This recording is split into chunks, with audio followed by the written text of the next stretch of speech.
Tonight, new details in yet another case of homegrown terror. They look like normal Mississippi newlyweds.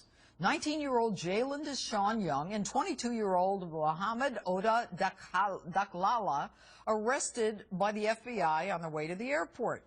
They said that they were on their way to their honeymoon destination in Turkey, but instead the lovebirds were planning to travel to Syria to join ISIS. With me now, retired U.S. Marine Lieutenant Colonel and founder of the American Islamic Forum for Democracy, Dr. Zuhdi Jasser. All right, Zuhdi. She's a cheerleader, Judge, how are you? An honor student, the daughter of a cop. He is a psychology student. His father is supposedly a well-known Muslim patron in New York. Why are we seeing more and more of this, and what is happening to these kids?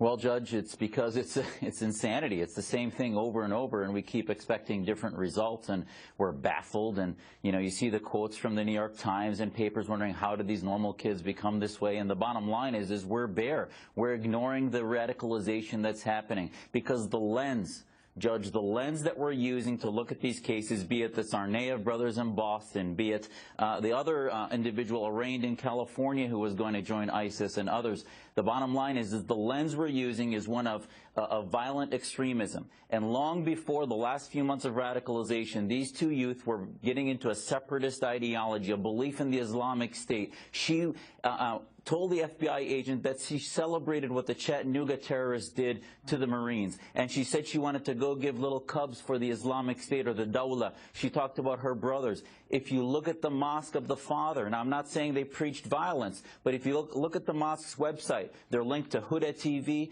Their homepage has a piece that says Islam does not believe in the free speech of the West. It believes in a different system, a total system.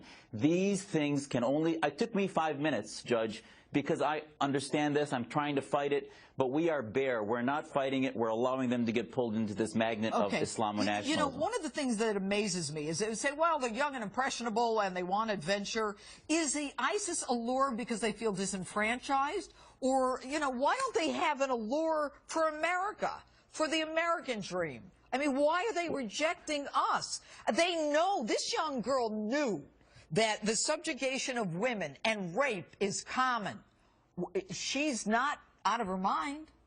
Because the program coming from 56 countries of the OIC is about demonizing America, about demonizing Israel, demonizing democracy and they get told she actually was going saying that her new husband was going to go correct the image of ISIS because the Western media was portraying them as enslaving women and beating them, and they want to correct that. So therefore you say, well, what's on the other side of the coin? Pro-American freedom, pro-liberty coming from our mosques, from our Islamic organization is not happening because all we're countering is the symptom of violence. And it's just like the drunk parents who say that, oh, you know, our drinking, our alcoholism at home has no effect on why our kids are caught drunk driving. We're in complete denial. Our government doesn't want to pay attention to it. The media is apologetic, saying that, well, there's no problem. Islam is a religion of peace. Meanwhile, we can't engage reformers and expose that, you know what, maybe we need to look at the Islamic Center of Mississippi and Starkville and say, well, wait a minute, what's the ideology? Why are there so many Salafi and Wahhabi videos linked to their website that might be